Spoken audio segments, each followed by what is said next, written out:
Our next speaker is Helena Madunic. She is an artist and storyteller of Adventures from the Future inspired by Tesla. Oh, there she is. Hi. Hello, everybody. One more time. For me, it really feels like a time travel. When I was first time in this hotel, 2005, what was it, like 14 years ago, when I started my life coded by Tesla, that I can say now. At that time, I didn't know. I'm a filmmaker, cross-media director, and art director. So that was one idea. I had a team here that I worked on some previous projects in New York, and we thought what's the next stop it could be. And I said, do you know who is Tesla? And I said, no. And I said, wow, impossible. And I said to a couple of my friends here in New York the book, and we started reading together the biography, and on 2005, we got a first scholarship to start research on Tesla. And I came here, I visited the room and everything, the plaque was there, but the room wasn't even with any sign that Tesla was living in that room. And we started to work, we were working, and since then I traveled almost the whole world, did so many projects with so many people, so many different artworks, thinkings, conferences. And it culminated around 2015 when I got invited, upon this work I did so far, I was invited to envision something new. So I'm going to show you now a little teaser. It was one of the biggest exhibitions, the most complex exhibition I've ever done in Croatia. Croatia is a really, really small country. And in Croatia, for a long time, I was the only one. Don't get me wrong, it's not pretentious, and I still is now with my crew that I bring into my project that is joined now, that was really taking care of promoting Tesla. I was always connected. I was also connected with Mr. Vujovic, and now I'm really thankful to Mr. Nikola to invite me here. So I was always connected with my Serbian colleagues, and I even co-producing one project I show you later with the Serbian director. But in Croatia, it was always difficult. And you will see now what I managed to do with my Croatian producer in Croatia. We are really, really proud of what we did. And one of the reasons why I'm here, it's invitation for this conference, but it's also a beautiful thing that probably next year at this time we will have the big exhibition happening in New York. I can't really say right now at which place because we are in the process of signing the contract with one really amazing institution of New York, very important. We're going to occupy about 1,000 square meters with a beautiful story about Tesla as an influencer. We can call him influencer. He was influencer 100 years ago into the life for the nearest future.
Želim da se svi ljudi mogu poistovjetiti s Teslom, zato što genij nije rezultat, genij je proces. Prenosio je neke poruke koje mi sad vjerojatno tek sad možemo možda percipirati. Ogroman zalogaj, bili smo svjesni da niko nikad nije uspio napraviti tako nešto. Jer ništa nije nemoguće, Tesla je dokaz toga. I time nam je doista svima može biti jedna velika inspiracija. I to je nešto što je fantastično. Znači bez njega svijet ne bi bio isti. Jer je to ona osoba koja je uspjela i svoju duhovnost prožiti sa svojim znanstvenim radom. Čovjek mora uzeti vrijeme da bi naučio nove stvari. Da nema Tesle, mi bi ovdje bili u mraku. Tesla je bio kreativac koji je u život proveo zamisao da je svijet zanimljiv onoliko koliko smo mi znatiželjni. I proglašavam izložbu Nikola Tesla, Mind from the Future, otvorenom.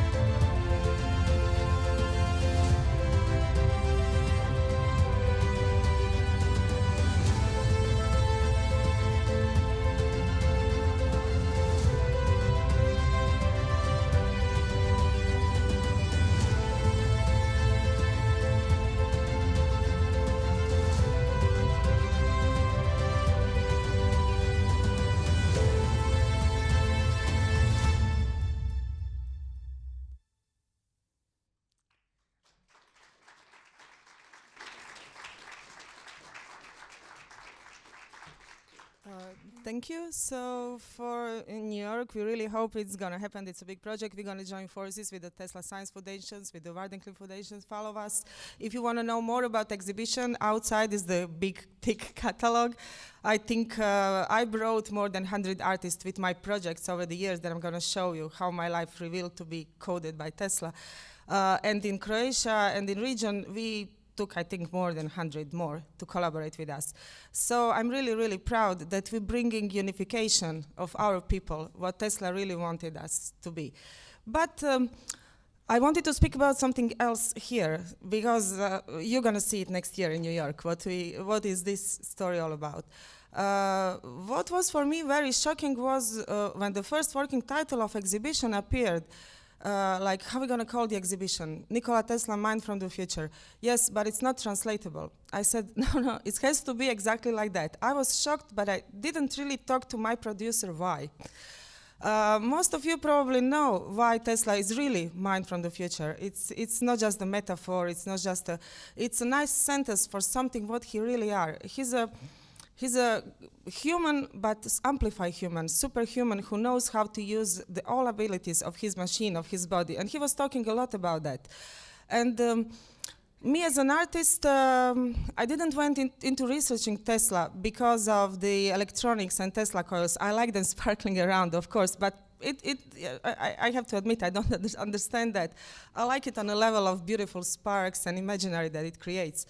But I was always amazed with Tesla about his strong will, his will to do things that he really understood. Only he understood those things in this world.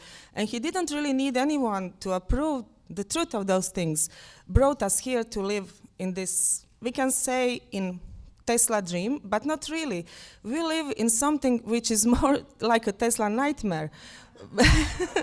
We heard a lot of lectures on that topic today, so we have to be honest. We live in a time that Tesla didn't envision, but those times came here using all of Tesla technologies. So I'm really glad to be part of the stream to make a change, to use that technology in a proper way. And it's not just about the coils, just about technology. So I'm going to try to show you a little bit my path. Maybe my presentation will be a little bit longer because I squeezed my last session in this session, so not to repeat myself. So start reading Tesla technical books was for me out. I put it down. I start reading other books, especially the authorized autobiography by John O'Neill and his autobiography, which is complete hermeneutic text. It's nothing about autobiographical details. It's something, he wrote that like a Christian mystic. So Tesla was a kind of a mystic. And that was the reason why, what I think. So I'm not a scientist, I'm an artist and storyteller. So everything what I say here is a story. What is true, what is not, I don't care, because story is what creates life. So I take the facts and I build the stories. So don't bound me, it's not true, it's not happened, just follow the story. And if you find that something resonates, you can go and research and you can go further. So from my research of 15 years, I'm completely sure that Tesla did the decision not to be a priest because he understood if he ends up as a priest, he will not be able to reach scientific things that he reached out to bring machinery to approve what religion, what spirituality was telling us. And for him, at this moment, at that time, it wasn't really easy decision because on a way he needed to inherit that family lineup of the priests in his family. And we all know his older brother died, so he was the only one. So that was probably why it was very, very difficult for him. But he pointed also out one thing always in his life, and that was art, art, art. He was always telling that reading the books was the most important thing for him, that without the books of Mark Twain, he will never get out of the sickness that could put him to be dead, and he will never even envision the big things.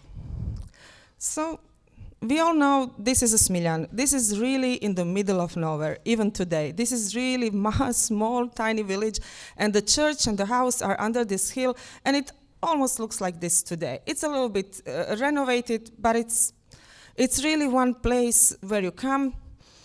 It's geographically very interesting because it's a big round like arena of the top hills, and the acoustic in the winter when snow falls down is amazingly strange. It's silent but not.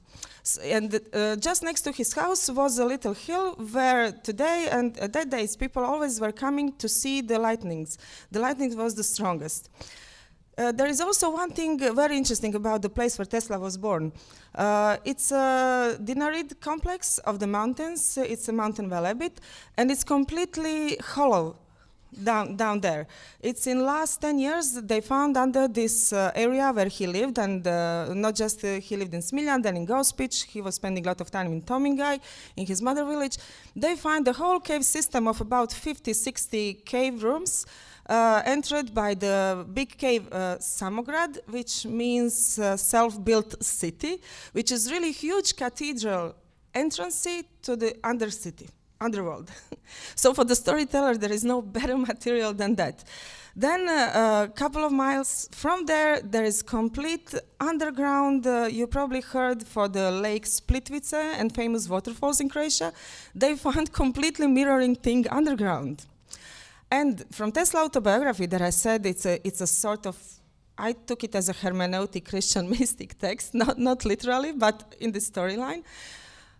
For me, there was one passage in this autobiography that he said that he was roaming for 9 months around the mountains, and he was reading the Mark Twain books, and that saved him his life at one moment when he was wandering the caves, and he was lost in one of the caves. And in Mark Twain books, he could find how to get out of the caves because kids were getting lost in the caves. So you need to be like Tesla in a way, to love the same playfulness of life, to come up to those things. Is it true or not? But for me, that was great. So doing the research, I came up to Karlovac. For me, the Karlovac was interesting. Karlovac never was really pointed out as an important point in Tesla life. But Tesla, at the second grade of his high school, he actually escaped. He ran away from home to go to Karlovac because Karlovac got, at that time, the best gymnasium that was equipped with the best natural history laboratory with equipment to research and demonstrate electricity and scientific research about electricity at that time. And he heard about that and he ran away. He lived with his uncle. He was complaining that they didn't give him enough to eat, that he was very hungry, but he figured out much more things about electricity. He had there actually a teacher that really was the first person that Tesla could speak with him on a way to build his strength, not to give up. What I wanted to say with this, you all know that, but I think that's important to speak about Tesla. And Tesla was also telling that he was an instrument of bigger things. His brain was really a receiver. It wasn't a metaphor. And he felt that, and he knew that, and he was finding the places and people and objects and human creations that will trigger that part. And everything was great in Karlovac, and one day he saw this image. When I came to Karlovac 3 years ago to see for the exhibition, to take the stuff, I saw all this laboratory stuff, and I pick up the things, and I saw something under the shelf, dusty. And I was pulling out, like, what's this? Oh, it's old, we didn't restore it yet, it's some Niagara painting. And I was taking it like, I don't know, like a holy grail, because I knew that's the Niagara painting that Tesla saw that inspired him. You know this famous sentence, like when he read and saw the Niagara, descriptions of Niagara Falls, he come to his uncle and said, one day I'm gonna go to America and I'm gonna harness this force of nature. You know, so he was like 16 at that time, and he saw this image that triggered his mind, because he was one artist, but he was also one scientist, and he knew that it's more important is to give the scientific talents to the world than artistic. And one thing that was constraining him was that he didn't know how to draw. And at that time, if you didn't know how to draw, you couldn't consider yourself to be an artist. But his visual taste was, for me as an artist, I can say that Tesla is the best. He even went with white gloves to machinery. And this tells a lot about what one artist should be, what kind of respect one artist should to have to this tremendous talent within itself. So this is a thing that changed the world. That was under the shell in Karlovac before we pull it out. So what Tesla did, I'm not going to tell you about Tesla, everything, but how he harnessed the Niagara Falls, creating the first device art. That's the Columbus egg device. That's the first device art where he used illusionistic performance combined with electric art story object. He was telling the story about how America was discovered. He was really kind of arrogant at that moment. He was asking for the money, but telling that he can do things better than Columbo did for Americans. So he was really kind of, he wasn't going to the sponsors and asking for money, please give me money, I have a great project. No, I'm the best, you're gonna give me the money because I can put the egg at the top with my magnet. And he got lucky that somebody from Westinghouse Cruise saw it, brought the Westinghouse, and we know what happened. So here it is. Tesla discovered neon, not discovered, he shaped the light into the neon tubes so that we can create artificial, beautiful lighting spaces. Why? It's nothing practical. When people speak about Tesla, when they want to say, yeah, Tesla, la, la, la, he wasn't a practical guy. But is it life about practical things? Are we born to be practical? Or are we born to enjoy this life? I think that was difficult to imagine at that time, but today it's obvious what life is for. Life is one experience to learn, to enjoy, and not through selfish way of living, but to follow this kind of path. And Tesla wanted to give us technology exactly to enable us to be the artist of life. And slowly, doing the research, I was realizing that, and I was like, wow, I have a Tesla code. My life gonna be like Tesla would like it to be. I'm just gonna be the artist of my life, and no one gonna stop me. I'm just gonna do what I think it's appropriate and how things should be done. Okay, I was laughing, but as it happened to Tesla, that those guys came to Columbia exhibition, and this guy in the middle, Kelvin, when he saw what Tesla did, he says, please move Edison from my side. I'm gonna do the work with Tesla. He knows how to do the things. So, okay, when you like Tesla, when you really believe in yourself that your life is worth every positive and creative effort, one day those guys will come to you and will ask you, what kind of energy you're using to perpetuate that life? Give us a little bit. That was the story about the financial things. I'm not gonna go into that, but I think I'm gonna join the research because I found some things. I would say just one sentence that amazed me as an artist, because, you know, artists always struggle. It's impossible to be millionaire like artist except if you are Marina Abramovic. No, it's not, but you know, out of trillions, 10 succeed. It's not like in a business. But if you are an artist, you don't think in that kind of terms. It's impossible for you. For one artist, it's always important to have everything what artist needs. Same was for Tesla. Tesla just needed to have everything what he needs at that moment. And if you think about his life, he really lived that life. He really always had what he needed to make things that were possible. There are different theories about Wardenclyffe, etc. But my opinion about Wardenclyffe is that at one point he concluded that he really can't communicate that idea on a higher level, that he don't have a communicator that can join the idea to develop the project. That's why he, on a way, drop off to look for the more money. Because what he will do with the more money? Buy a big house. What he will do with the big house? Take care of the big house. He wasn't that kind of a guy. Living in a hotel was perfect for him. So, you know, he did it. He made Niagara Fall. And actually what he did, he gave power to the people.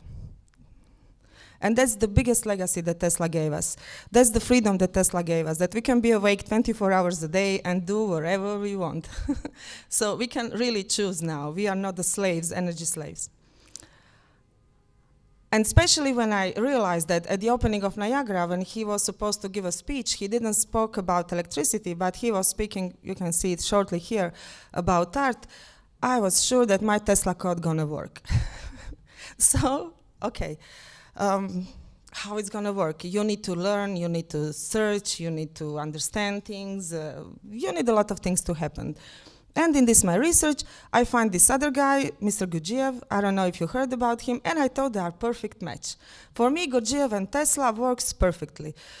What Tesla showed through machinery, through science. Gurdjieff was talking through esoteric stuff. And I'm an artist in the middle. I can understand the both through my experience. So I will really recommend you to go into Gurdjieff researches, because he talks a lot about the human as a machine, as a cosmic machine, etc. And maybe you find the same connection. For me, it was really, really nice, because it took me to another story places. And we know all that Tesla stopped working about his 40s. So that's the best years in life you have, it's your 40s. And Van de Cliff was gone. He realized that he can't go much further. And it's a big question what he was doing these 40 years of his life. This is what you see now here. It's one of the most beautiful hydro power stations at Niagara, built around 30s at the time of Art Deco. And this is the angel of electricity. So what Tesla did? Tesla came from the Europe that was just starting the Art Nouveau. And we know that he was writing. He was so amazed with Budapest, with Prague, with Paris. He loved that art, that flourishing transformation of nature into artistic patterns so much that when he came to America, that was completely opposite to that. I think at the back of his head, he decided, I'm going to make it beautiful as Europe. And basically, I will just say shortly, this is for me, when I saw this for me was approval that Tesla is the father of Art Deco. And I will tell you just one little detail. When I start doing the research about Tesla, I was lucky to meet with one artist, Paula Foley, who met Tesla as a little boy. And he told me how he met him, because his grandfather was a decorator on Chrysler, and Tesla was his friend. And these 40 years, Tesla was hanging around with those kind of people and was really enjoying the artistic boom of the city. You know, he was the member of the Players Club. Stanford White was his friend, Sarah Bernard, Mark Twain was his brother, basically. So I think that these 40 years, Tesla do struggle. He wanted to push ideas. Of course, he didn't give up. But imagine walking the New York that's growing on your technology, that's building the promising future that both worlds collapsed.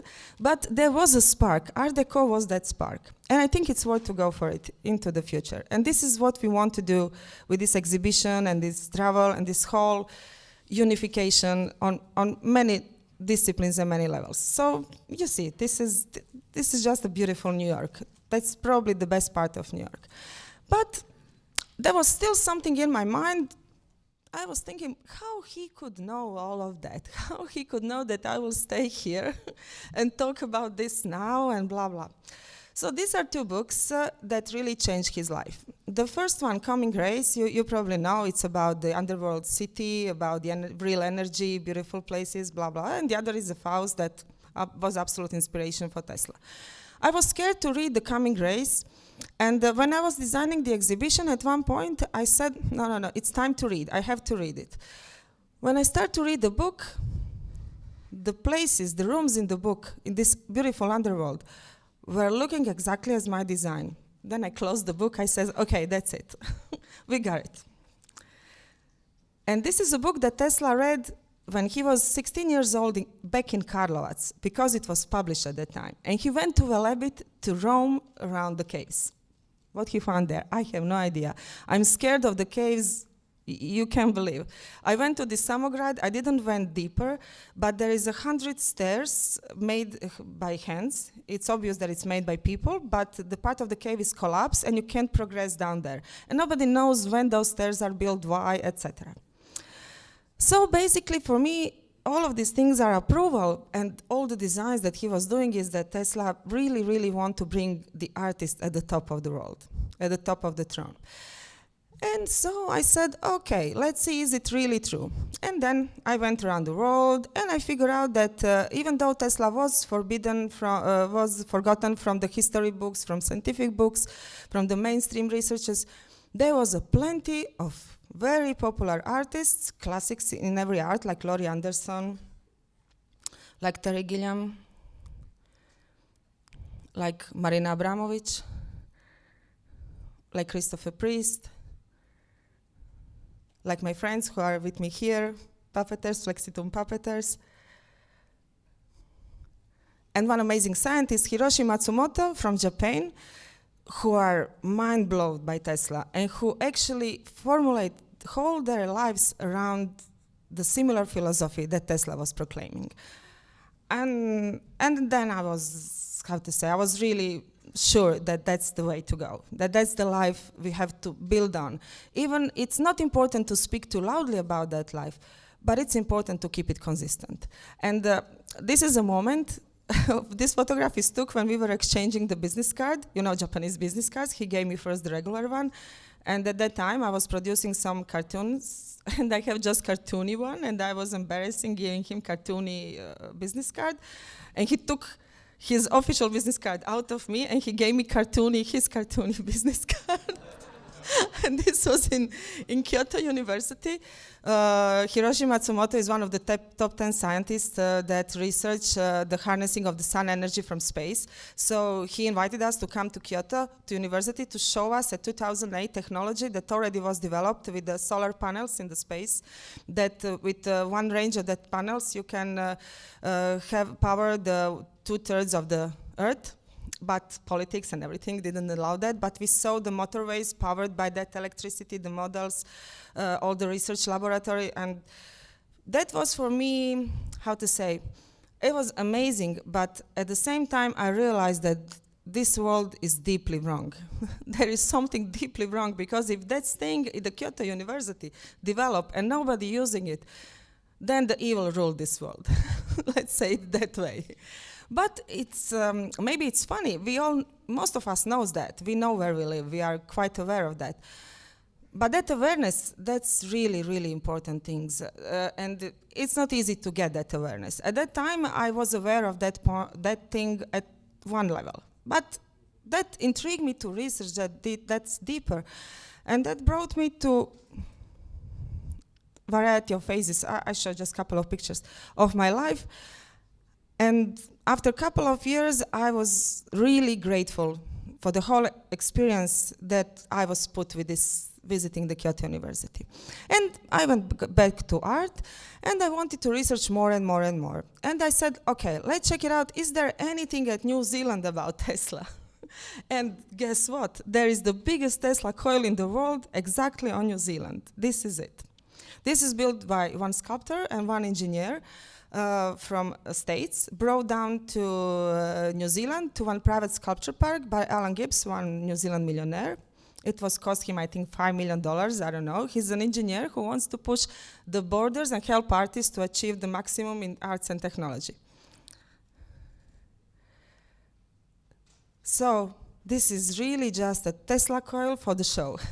And this bulb at the top is a Faraday cage. Anyone who wants can climb at the top and sit there and enjoy the light. You can see here, but on the other side, the trees are burned. so it looks small on the picture, but it's the biggest bay on the southern hemisphere. So he put the coil in a quite isolated place, and it's really, so that's a sculpture. So at the end of the day, the Tesla coil end up as the biggest Tesla coil, which is a sculpture, not functional element. So that's an absolute approval that life is not about functional things, that life is about enjoyment and beauty. Of course, photographs wanted to came, and this is really beautiful photography of the coil. I think it's worth to make that coil just for this photography, isn't it? It's so beautiful. That's electricity. So at that point, I realized that I'm living in a completely surreal world. You know, it was, I think, 5 years at that time that I was living and working on Tesla. And I realized that there must be something more in that. So I said, okay, you have to get serious now. It's not a play. You have to really do the job. But jobs didn't happening.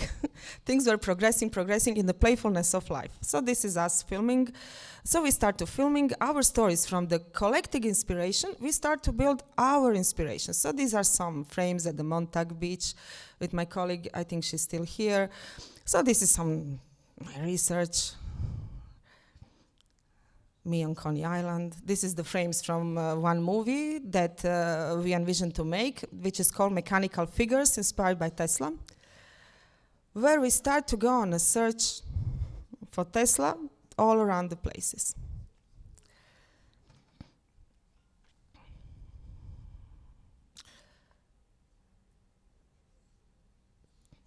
So this is in Japan.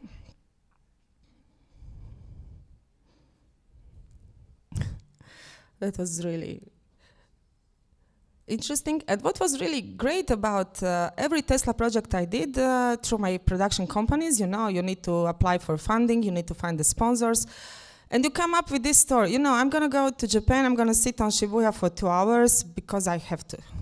Why? Because I'm doing the research about Tesla, and I'm really curious to feel how Japan feels. Okay, let's go. This is one artist from New Zealand who also thought that he has to do the neon art, and in New Zealand is great. You can find the pattern easily if you are a really good artist. So he really enjoying his time. So also we came to New York. And this film started to get shaped, and on 2014, it happened that in Madrid, believe it or not, in Madrid, these two people at the side, Maria and Miguel, two curators from Madrid, they did the first big biographical exhibition about Tesla in Madrid in Telefonica. And they invited 3 of us, me, Branislav, and Robert, with our films that we were collecting and doing through the years to present it on the exhibition. And then we met all together, and then our collaboration blew up in many things. But what Maria and Miguel did since 2014, the exhibition that they envisioned, still touring the Latin America, and I think now they're counting more than 3 million visitors. So I think next year you should consider them to come. And at this meeting, I met this guy far on the left, Branislav Brkic, who was coming with one 3D animated movie and with a script, and I'm really not a fan of the 3D animation, but what he did is amazing, and I show you later. So at this meeting, I became his producer to help him to develop a beautiful 3D animated film that we hope may go into production next year.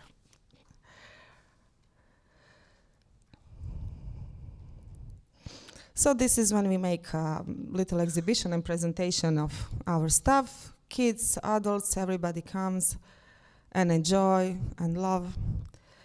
And this is this production of this movie. I'm just showing you that it is a real life. It is a real producer, art director life. But for my kids, it's difficult to understand that I'm working. And there is a good and bad side. Am I a good example? I'm asking myself, I need to struggle more. But on the other side, when you open a Tesla door, you struggle a lot, in the quote marks, because you realize one thing that is really cliche, but I'm going to tell it. You can't change the world. You only can try to change yourself. And that's a life task. So this is a crew. You see, those guys look much different than all the previous guys. And one day, those guys came to me, we want you to work with us to do a big Tesla show. And they helped me to envision what you see at the beginning and what we all now continuing to do through this life. And when they approached me, I said, okay, it's a big production. Every big production has a good and bad sides. Do I want to be part of it? Blah, blah, blah. And I said, you know what? If I can recreate Tesla's latest patent, if I can make an exhibition that's going to be invention, that's going to be like a film fresco, like something that Tesla was talking about, like a mind projector, then I'm going to join you. And I said, what? We just want exhibition about Tesla. I said, like, I'm not doing biographical exhibition. I'm not a curator. I'm an artist. And they really like, after a couple of brainstormings through a couple of months, they really, really like this playfulness that I brought to their offices. These are all people that we interviewed and talked with and met on this journey. I was presenting them these slides, you know, I said, like, you see, this is the alternating current principle. They were like, what? You know, this is the latest Tesla patent. Okay. This is like the Tesla boat. You know, I was like, and I said, if you think it's okay, we can progress with the exhibition. And after a while, they really get the vibe. They really understood what I'm talking about. And I said, okay, make a presentation, explain us what you're going to do, and we think we're going to join you on this journey. And they did. So these were slides presented for the big Tesla show. So what I wanted to say with this, it's like, there is a lot of agendas about Tesla. but there is one thing that we all feel it's important. It's important to find within Tesla your spark to free yourself from enslavement of life on Earth that we live in. What kind of enslavement is that? It's too complex. It's too much to talk about that, and it's not my way of doing things. But I can say from experience that art is really important, that we live in a time when artists and storytellers, we need them. They are so important because we need a new story for new life. And the big oppression is on artists. So Tesla is such a great example that you don't have to be afraid. You don't have to give up. Means will come to you and you're gonna do your story because stories are needed. Without stories, humanity will disappear, and maybe pretty soon. And just slowly coming towards the end of my experience, what was really also amazing and what proves that the artists are very important, it's like, you all know this portrait. This is the first portrait painted under the electric light, and this is the only one portrait painted of Tesla that he happily allowed this young lady, Princess Wilma, to do that. She was, it's a little bit known, it's always pointed this relation about Tesla and Catherine. But Tesla was actually, I think, in some kind of love relation with Wilma. And I will tell you now why I think that. Wilma was a female character like Tesla. She lived in Plaza while Tesla was living in Astoria. In Plaza, she got the whole floor and the separate elevator because she has pets like a crocodile in a bat tube. She had a little bear. She had chickens and cats and zebra. So